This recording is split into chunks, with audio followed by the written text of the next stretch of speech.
ଓଡ଼ିଶାରେ 3.5 ଘଣ୍ଟା ରହିବେ ମୋଦି। ସୁଭଦ୍ରା ଶୁଭାରମ୍ଭ ଆବାସ ହିତାଧିକାରୀଙ୍କୁ ବାଣ୍ଟିବେ ପ୍ରଥମ କିସ୍ତି। ନିଜ ଜନ୍ମଦିନରେ ଅର୍ଥାତ୍ ଆସନ୍ତା 17 ତାରିଖରେ ପ୍ରଧାନମନ୍ତ୍ରୀ ନରେନ୍ଦ୍ର ମୋଦି ଓଡ଼ିଶା ଗସ୍ତରେ ଆସି ରାଜ୍ୟରେ ବିଜେପି ସରକାରଙ୍କ ସୁଭଦ୍ରା ଯୋଜନା ସହ ବିଭିନ୍ନ ସରକାରୀ ଯୋଜନା ଓ ପ୍ରକଳ୍ପର ଶୁଭାରମ୍ଭ କରିବେ। ଏହା ସହିତ ପ୍ରଧାନମନ୍ତ୍ରୀ ଆବାସ ଯୋଜନାର 10 ଲକ୍ଷ ହିତାଧିକାରୀଙ୍କୁ ଘର ମଞ୍ଜୁରୀ ପତ୍ର, 26 ଲକ୍ଷ ହିତାଧିକାରୀଙ୍କୁ ପ୍ରଥମ କିସ୍ତି ବଣ୍ଟନ ସହ ଆବାସ ପ୍ଲସ୍ 2024ର ଆପ୍ ଲୋକାର୍ପଣ କରିବା କାର୍ଯ୍ୟକ୍ରମ ରହିଛି।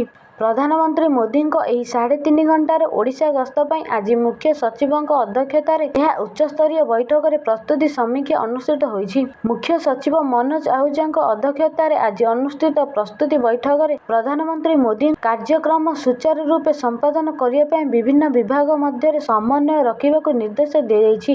ପ୍ରଧାନମନ୍ତ୍ରୀ ମୋଦି 17 ତାରିଖରେ ପୂର୍ବାହ୍ନ 11:35ରେ ଭୁବନେଶ୍ୱର ବିମାନ ବନ୍ଦରରେ ପହଞ୍ଚି 11:55ରେ ଜନତା ମଇଦାନରେ ଆୟୋଜିତ କାର୍ଯ୍ୟକ୍ରମରେ ଯୋଗଦେବେ। ଅପରାହ୍ନ 3ଟାରେ ପ୍ରଧାନମନ୍ତ୍ରୀ ମୋଦି ନୂଆଦିଲ୍ଲୀ ଫେରିଯିବେ। ଜନତା ମଇଦାନରେ ପ୍ରଧାନମନ୍ତ୍ରୀ ଶ୍ରୀ ମୋଦି ସୁଭଦ୍ରା ଯୋଜନାର ଶୁଭାରମ୍ଭ କରିବା ସହ ରାଜ୍ୟ ସରକାରଙ୍କ ଅନ୍ୟାନ୍ୟ ପ୍ରକଳ୍ପର ଭିତ୍ତିପ୍ରସ୍ତର ଓ ଶୁଭାରମ୍ଭ କରିବାର ମଧ୍ୟ କାର୍ଯ୍ୟକ୍ରମ ରହିଛି।